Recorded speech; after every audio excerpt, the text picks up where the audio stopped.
Hello everyone. दोस्तों आज का हमारा टॉपिक होगा इंडिकेटर क्या होता है। बहुत सारे हमारे जो लोग हैं जो बिगिनर है मार्केट के अंदर आते हैं तो उनको ऐसा लगता है कि कोई ऐसा इंडिकेटर पता चल जाए जिससे कि उनको बाय और सेल का सिग्नल जो है बहुत अच्छे तरीके से मिल जाए। ठीक है, मतलब कहाँ एंट्री करनी है कहाँ एग्जिट करना है ये इसको बहुत अच्छे तरीके से पता चल जाए, तो उसके लिए वो लोग इंडिकेटर ढूंढते रहते हैं। हम लोग आज इंडिकेटर के बारे में जानेंगे दोस्तों कि इंडिकेटर होता क्या है। जैसे एक एग्जांपल से इसको ऐसे समझते हैं, जैसे मान लो आप कहीं पे भी हो, जिस जगह पे भी आप रह रहे हो, अगर आपसे ये पूछा जाए कि आपको किसी गली में जाना है तो आप वहां किस तरीके से जाओगे, वहां क्या आपको साइन बोर्ड का जरूरत पड़ेगा कि नहीं पड़ेगा? तो आप बोलोगे कि आपको जो है वहां पे साइन बोर्ड का जरूरत नहीं पड़ेगा। लेकिन वही अगर आप किसी और ऐसे जगह पर जाओ जहां पे आप कभी नहीं गए हो, वहां पे आपको जो है एक साइन बोर्ड का जरूरत पड़ेगा ही पड़ेगा, जिससे आपको ये पता चले कि उस सिटी में कौन सी चीजें कहां पर बिल्कुल है। तो सेम चीज आपका मार्केट के अंदर भी होता है दोस्तों। इंडिकेटर की जरूरत आपको इसलिए पड़ती है क्योंकि आप यहां पर मार्केट के अंदर अभी नए आए हो, आपको लगता है कि कोई ना कोई होना चाहिए जो रास्ता आपको बताए। तो इंडिकेटर बिल्कुल रास्ता बताने का काम करता है कि कहां से आपको लेफ्ट मुड़ना है, कहां से आपको राइट मुड़ना है, कहां आपको क्या चीजें मार्केट के अंदर मिलेगी। तो दोस्तों इंडिकेटर पे बात करें उससे पहले यह जानना जरूरी है कि इंडिकेटर कितने टाइप के होते हैं। देखो एक बात समझो, इंडिकेटर दो तरह के होते हैं।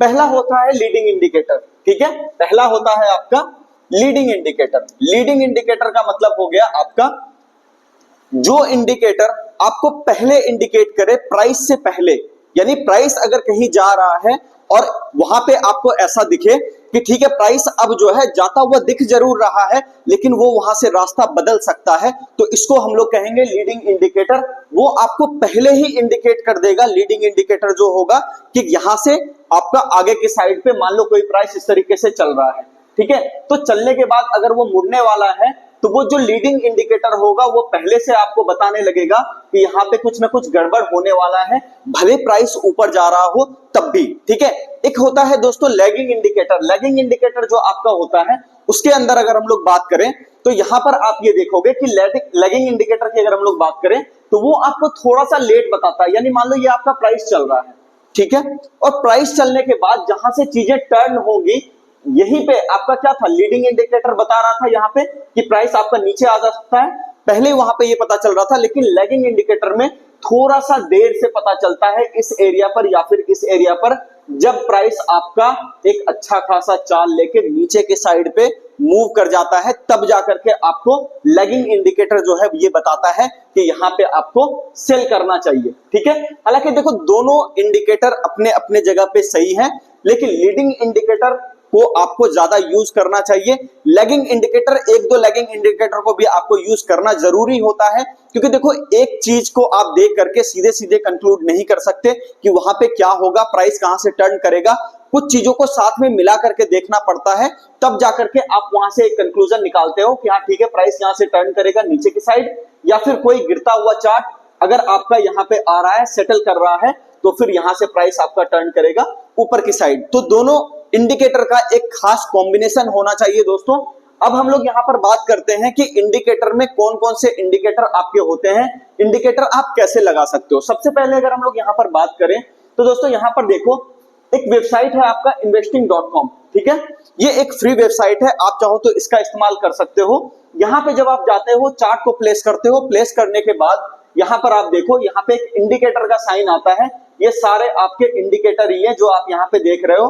ठीक है, एडीएक्स हो गया, बैलेंस ऑफ पावर हो गया, बुलिंजर बैंड हो गया, ठीक है ना। तो इस तरीके से करके आपका बहुत सारा इंडिकेटर यहाँ पे होता है। मूविंग एवरेज क्रॉसओवर हो गया, मूविंग एवरेज हो गया, एक्सपोनेंशियल मूविंग एवरेज हो गया, आरएसआई हो गया, इचोमोकू हो गया। तो ये सारे के सारे आपके इंडिकेटर होते हैं।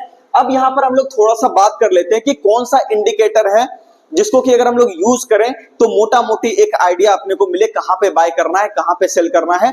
तो मेरे ख्याल से देखो इंडिकेटर सबसे पहले आपको वो लगाना चाहिए, इस बात को याद रखिएगा, जो इंडिकेटर प्राइस को ना ढके।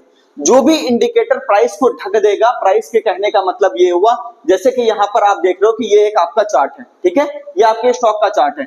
अब कई सारे इंडिकेटर ऐसे होते हैं जब आप उसको लगाते हो तो प्राइस वहां पे ढक सा जाता है, तो वैसे इंडिकेटर को जो सीधे सीधे प्राइस को ढक देता है आपको यूज नहीं करना है। इंडिकेटर वैसा होना चाहिए जो कि आप ये समझो प्राइस को बिल्कुल भी ना ढके और सही तरीके से बाय और सेल का सिग्नल जनरेट करे। ठीक है, यहाँ पे हम लोग बात करेंगे दोस्तों एक इंडिकेटर की जिसका नाम है आपका सुपर ट्रेंड। अगर आप इसको यूज करते हो थोड़े से बड़े टाइम फ्रेम पे, डेली और वीकली टाइम फ्रेम पे, तो फिर ये आपको बहुत ही अच्छा बाय और सेल का सिग्नल देगा। चलिए दोस्तों देखते हैं इसको कैसे हम लोग लगाते हैं। ठीक है, और भी इंडिकेटर्स की हम लोग बीच बीच में बात करते रहेंगे इस सीरीज के अंदर।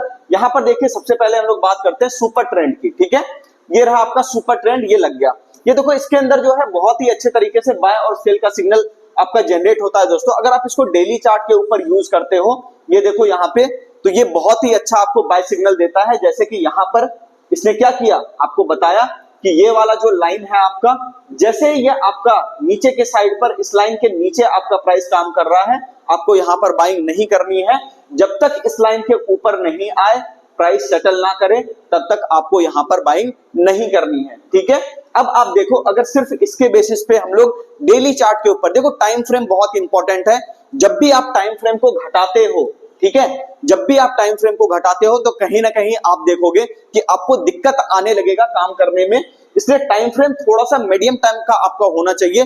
डेली और वीकली टाइम फ्रेम पे आप काम करो, बहुत ही अच्छा सिग्नल ये आपको यहाँ पे देगा। चलिए तो यहाँ पर देखते हैं सबसे पहले कहां पर बाय हुआ, कहां पर सेल हुआ। देखो जैसे अगर आप यहाँ पे बाय करते, इस एरिया पे आपको दिख रहा होगा कि प्राइस आपका 388 के आसपास का प्राइस चल रहा है, और यहाँ पे जो एग्जिट हुआ है दोस्तों लगभग 500 के आसपास हुआ है। और एग्जिट होने के बाद आप यहाँ पर देखो ध्यान से, ये देखो अगर आप यहाँ पे, जब तक ये नीचे नीचे आपका आ रहा था तब तक आपको यहाँ पे टच नहीं करना था। वापस से आपको यहाँ पे बाय का सिग्नल मिला और फिर यहाँ पे आपको फिर से एक सेल का सिग्नल मिला। तो दोस्तों इंडिकेटर ऐसा ही होना चाहिए जो देखते ही समझ में आ जाए, लेकिन हर एक इंडिकेटर को यूज करने का एक अपना टेक्निक होता है। आप कोई भी इंडिकेटर यूज करो, बस उसके ऊपर आप परफेक्ट हो जाओ काम करते करते, तो आपका वहां पे जो है एक्यूरेसी के चांसेस बढ़ जाते हैं। बहुत ज्यादा इंडिकेटर यूज करने से भी कुछ नहीं होता। हालांकि मेरी मानो, जब मैं आपको यहाँ पर बताऊंगा अपने कोर्सेज के अंदर, तो आपको ये पता चलेगा कि एक्चुअल में इंडिकेटर का उतना ज्यादा यूज नहीं होता, प्राइस अपने आप में सफिशिएंट है। हालांकि फिर भी जो नए लोग हैं मार्केट के अंदर, इंडिकेटर की जरूरत उसको पड़ेगी। जैसे आप नए शहर में जाते हो तो आपको इंडिकेटर साइन बोर्ड की जरूरत पड़ती है। तो दोस्तों मिलते हैं नेक्स्ट वीडियो में, आगे देखेंगे। और यहाँ पे अगर आपको वीडियो पसंद आया दोस्तों, तो जल्दी से जाकर के चैनल को आप सब्सक्राइब करो। और एक बात और, यहाँ पे कमेंट करना मत भूलिएगा।